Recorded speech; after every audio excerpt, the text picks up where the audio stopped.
여러분들 주말 어떻게 보내셨어요? 저는 제가 이치류를 한번 갔었습니다. 밥을 먹을까 해서 갔는데 제가 토요일 날 저녁 때쯤 갔거든요. 그래서 이제 내부를 보고 있는데 좀 대기도 있고 또 연기도 자욱해 가지고 제가 좀 그 기관지 쪽이 약해 가지고 오래 못 있겠더라고요. 근데 거기서 나와서 길을 걷고 있는데 우리 영웅시대 분들께서 한 5 분이 함께 오시더라고요. "이치리 와서 한번 먹어 보려고 한다." 그분들과 아주 반갑게 인사를 하고 또 제가 상수동 쪽으로 가서 밥을 먹으려고 코리아 식당 앞을 지나갔는데 또 우리 영웅시대 분들께서 거기서 또 식사를 하고 계시더라고요. 그래서 '아 우리 영웅시대 분들이 이명웅 씨의 조그마한 흔적이 있는 곳이라면 어디든지 가시는구나. 그 열정이. 그 사랑도 너무 깊다.' 이런 생각을 굉장히 많이 했습니다. 어딜 가나 우리 영웅시대 분들이 이렇게 계셔서 내심 굉장히 반가운 마음도 있는데 선뜻 또 제가 나서 가지고 또 뭐 반가워요 인사하기도 애매할 때도 많습니다. 하지만 마음속으로 그리고 눈으로 그 사랑의 화살을 제가 보내고 있다는 거는 여러분들 아셨으면 좋겠습니다. 자 지금 더 팩트라는 회사가 있습니다. 연예 매체인데요. 여기에서 뮤직 어워즈를 5 년째 지금 하고 있습니다. 근데 올해는요. 이거 잘못 써진 거죠. 10월 10일 날 개최를 결정했습니다. 이게 한 100일 남았다고 지금 여기서 밝혔습니다. 여기 더 팩트 뮤직 어워즈가 오는 10월 10일 날 인천 남동체육관에서 열린다. 자, 지난해 우리 임영웅 씨도 이 더 팩트 뮤직 어워즈에 나갔었죠. 그때 한번 보시겠습니다. 5 관왕을 차지했습니다. 여기 사진을 이렇게 딱 찍어서 올렸고요. 임영웅 씨의 이렇게 5 관왕한 모습 어떤 상을 받았느냐 이명웅 씨가 당시에 엔젤 앤 스타상, 트로트 인기상, 에즈다상, 펜앤스타 최다 득표상, 올해의 아티스트상 이렇게 5 관왕을 차지를 했습니다. 그래서 이 지금 올해 10월 10일 날 있는 이 더 팩트 뮤직 어워즈에도 이명웅 씨가 또 나가느냐, 또 수상하느냐 뭐 이런 관심이 쏟아지고 있습니다. 지난해 라인업은요. 진짜 굉장히 좋았습니다. 이렇게 더 좋을 수가 있을까 싶을 정도인데 방탄 갔죠. 그리고 NCT 드림 갔죠. 스트레이트 키즈 갔죠. 투모로우 바이 투게더 갔죠. 에이티즈 갔습니다. 더 보이즈, 트레저, 여자 아이들, 있지, 뭐 뉴진스, 싸이 뭐 등등등등 굉장히 라인업이 정말 역대급이었습니다. 올해는 방탄소년단의 무대는 볼 수 없고 지금 솔로로 활동하고 있는 멤버들 정도는 볼 수 있을 것 같습니다. 자 그래서 여기 보시면 지난해에는 각 장르별 최고의 가수들이 한자리에 모여서 꿈의 라인업이라는 평가를 받았다. 이렇게 이야기를 했습니다. 자 지금이 6 월입니다. 10 월. 예상이 안 됩니다. 임영웅 씨가 이 사이에 지금 7, 8, 9, 10 이 4 개월 사이에 어떤 일이 벌어질지 정규 앨범은 어떻게 될지 아직 가늠이 안 되고 있습니다. 그래서 확실하게 참석한다, 참석하지 않는다. 이거는 저는 알 수가 없습니다. 소속사 머릿속에만 있겠죠. 자 어쨌거나 더 팩트에서 이 라인업을 하나씩 공개를 한다고 합니다. 여기 보시면 100일 앞으로 다가온 2023 더 팩트 뮤직 어워즈. 자 전 세계 케이팝을 설레어 할 라인업을 순차적으로 공개할 예정이다. 그리고 생중계를 비롯한 관련한 소식들도 추후 홈페이지를 통해서 확인할 수 있다. 이렇게 공개를 했는데요. 임영웅 씨가 7, 8, 9, 10 이 안에 뭔가 이렇게 확실한 계획을 세웠다면은 뭐 참석할 수도 있고요. 아니면 올해는 건너뛸 수도 있고요. 자 이게 인제 모두 다 이 집이 어느 정도 만들어져 가느냐, 이 집이 발표가 언제쯤 있느냐에 따라서 참석 여부에 대한 윤곽도 드러날 것 같습니다. 아마도 이건 제 뇌피셜이지만 더 팩트 뮤직 어워즈에 임영웅 씨 소속사에서 "참석을 한다."라는 어떤 뭐 의사를 밝혔다면은 이 정규 2집 앨범이 그 안에 나올 가능성이 높을 것 같고 그럴 것 같습니다. 아무튼 지금 더 팩트 뮤직 어워즈에서 순차적으로 라인업을 공개한다고 했는데 이 기사를 보니까 가슴이 또 두근거리고 또 설레 있는 느낌이 좀 들었습니다.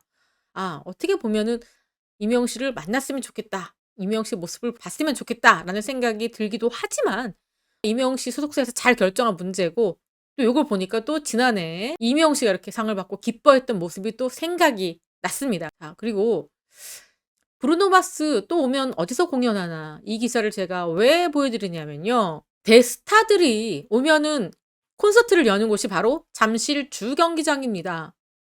여기가 지금 5만 명 이상 입장할 수 있는 정말로 가장 큰 공연할 수 있는 그런 곳입니다. 자, 두 군데인데 잠실 주경기장과 상암 월드컵 경기장 두 곳밖에 없습니다. 고척돔은 최대 2만 명 정도가 입장을 할 수가 있고, 지금 5만 명 이상은 잠실과 상암 월드컵 경기장 두 곳밖에 없는데, 안타깝게도 이 잠실 주경기장이 공사를 합니다. 대대적으로 리모델링을 합니다. 왜 하느냐? 우리나라가 2036년 올림픽 유치를 선언했습니다. 한 번 더 치르겠다. 그러면서 유치 준비를 하는 겁니다. 준비가 되어야만 우리가 또 프리젠테이션을 할 때 이렇게 멋진 경기장을 갖고 있다, 세계에 또 알릴 수가 있잖아요. 그렇기 때문에 굉장히 공사 기간이 길 겁니다. 그래서 많은 가수들이 이 대규모 공연을 할 수 있을 만한 곳이 사라졌다고 합니다. 근데 저희가 맨날 이야기했잖아요. 이명웅 씨가 상암 월드컵 경기장에서 했으면 좋겠다. 아니면 잠실 주 경기장에 했으면 좋겠다. 그런데 상암 월드컵 경기장은 아무래도 정말 스포츠 경기가 무지하게 많이 잡힙니다. 대부분은 잠실 주경기장에서 아주 큰 공연을 여는데, 여기에서 기사에서 어떤 이야기를 하느냐. 잠실 경기장이 공사에 들어가면 상암 경기장이 대안으로 꼽힌다. 하지만 상암 경기장은 FC 서울과 축구 국가대표팀의 홈구장이다. 그래서 잔디를 늘 최상급으로 관리해야 된다. 2016년 빅뱅이 이곳에서 10주년 콘서트를 했는데 축구 팬들 사이에서는 잔디 훼손 비판이 거세게 일었다. 그래서 서울시는 공연 허가를 꺼리고 있다고 합니다. 자, 그렇기 때문에 이 4월에 FC 서울 경기 때 이명웅 씨가 잔디 훼손을 걱정해서 축구화를 신었잖아요. 굉장히 화제가 됐습니다. 그래서 이렇게 이명웅 씨는 개념 있는 행동을 했다, 이렇게 거론하고 있습니다. 그러니까 사실상 왜 저희가 큰 구장에서 이명웅 씨가 콘서트를 했으면 좋겠다라고 하는데, 잠실 경기장은 공사에 들어갔고 상암 경기장은 아무래도 축구팀의 전용 구장으로 쓰고 있기 때문에 사실상 허가가 나기가 힘들다. 그렇기 때문에 이명웅 씨가 또 콘서트를 한다면 어디가 될까요? 바로 최대 2만 명 정도만 수용이 가능한 고척돔밖에 없는 거죠. 그래서 아무래도 이제 이명웅 씨가 정규 2집 앨범을 내고 콘서트를 한다면, 이렇게 언제가 될지는 정확히 날짜는 알 수 없지만 올해도 만약 콘서트가 열린다면 이처럼 고척돔이 될 가능성이 매우 높다, 이런 것을 확인할 수 있는 그런 칼럼이었습니다. 뿐만 아니라 지금 여기 보십시오.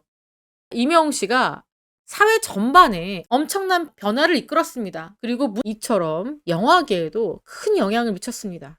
쌍천만 범죄도시와 영웅시대가 4050 극장 방문을 이끌었다라는 기사가 돼서 특필이 됐습니다. 이게 무슨 얘기냐. 지금 영화계가 위기입니다. 관객이 들지가 않아요. 지금 CGV도 엄청난 적자에 휩싸여서 CJ 모회사에서 1조를 수혈한다, 이런 기사가 얼마 전에 나왔었잖아요. 그만큼 CGV도 위기고요. CGV가 위기니까 뭐 그 밑으로 있는 롯데시네마, 메가박스 이런 등등의 상영관은 더 어렵습니다. 말할 것도 없습니다. 자, 그런 가운데 이런 CGV의 위기가 엄청나게 있었는데, 그 위기에서도 빛을 발하는 게 있다면 영화 범죄의 도시, 지금 1,000만 관객을 넘어섰습니다. 저 얼마 전에 보고 왔는데 마동석 씨가 이 주먹 한 방으로 날리는 액션이 매우 매우 시원했습니다. 그냥 내용도 복잡하지 않고 그냥 아무 생각 없이 그냥 편하게 보다가 웃다가 왔습니다. 이 영화와 그리고 가수 이명웅의 팬클럽 영웅시대가 극장 방문을 이끌었다, 이렇게 확인이 됐다고 합니다. 자, 수치를 한번 볼게요. 자, 범죄의 도시 같은 경우에는 20, 30대가 전체 60%, 40, 50대가 전체 36%를 차지했습니다. 자, 그리고 나서 어떤 이야기를 하느냐. 범죄의 도시가 굉장히 많은 관객이 들었다. 이렇게 얘기하면서 자, 아울러 방탄소년단 Yet to Come in Cinema 그리고 I'm Here the Final 등의 흥행으로 그러니까 이 방탄과 임영웅 씨의 영화가 올 1분기 37만 명 이상의 관객을 모으며 상반기에 지난해 실적을 초과해서 달성했다. 그러니까 이 두 영화의 화력이 지난해 1년 동안 세운 그 기록을 돌파해 버렸다라는 겁니다. 그러니까 임영웅 씨와 이 영웅 시대의 이 엄청난 흥행 파워가 극장계에서도 큰 화제거리며 엄청난 실적인 겁니다. 그래서 CJ 쪽에서도 지금 이런 콘서트 영화나 그리고 스포츠 경기나 이런 쪽에 좀 더 화력을 집중하겠다. 이렇게 밝혔잖아요. 그러니까 아무래도 1조라는 돈을 수혈받은 CGV 쪽에서는 돈이 안 되는 사업은 정리하고 그리고 큰 효과를 낼 수 있는 사업에만 집중하겠다. 그래서 올해는 이 CGV가 영화와 그리고 가수들의 콘서트 영화에 좀 더 많은 집중을 할 것으로 그렇게 보입니다. 지금 문제가 영화계에서는요. 작품이 잘 만들어지지 않고 있습니다. 예전에는 굉장히 많은 작품들이 만들어졌는데 지금은 어때요? OTT로 다 몰려가고 있습니다. 어차피 영화를 만들어 봤자 내수용밖에 되지 않으니 이 배우들이 이왕이면 작품을 선택할 때 전 세계적으로 이름을 알릴 수 있는 그런 플랫폼을 찾아가는데 바로 거기가 OTT거든요. 바로 넷플릭스죠. 그래서 아마도 이쪽에 많이 쏠리고 있고 아마 CGV 쪽에서도 영화를 올렸다 하더라도 인기가 없으면 바로 영화를 내리고 바로 OTT 영화로 들어갈 가능성이 매우 높습니다. 근데 저는 또 임영웅 씨의 이 영화가 뭐 CJ랑 연관이 있어서 TV에 자꾸 나오는 것도 좋은데 이왕이면 올해는 넷플릭스 진출도 좀 했으면 좋겠다. 전 세계 보고 싶은 팬들이 OTT 넷플릭스를 통해서 많이 좀 보셨으면 좋겠다. 이거는 저의 개인적인 바람이자 욕심입니다. 자, 그리고 우리 기부천사 임영웅 사랑은 늘 도망가 조회수가 6,600만 스트리밍 돌파했다. 이런 기쁜 소식 들어와 있고요. 또 여기 볼까요? 대세 임영웅입니다. 여기는 뭐죠? 기부천사 임영웅. 여기는 대세 임영웅. 다시 만날 수 있을까? 유튜브 도합 1,200만 뷰 돌파했다. 또 이런 기쁜 소식이 와 있습니다. 자, 오늘도 이렇게 임영웅 씨의 따뜻하고 재미있는 이야기들을 전해드렸습니다. 여러분들 오늘 하루도 너무너무 평온하고 좋은 날이 되시길 바라겠습니다. 지금까지 저는 백은영이었습니다. 시청해주신 구독자 여러분, 감사합니다.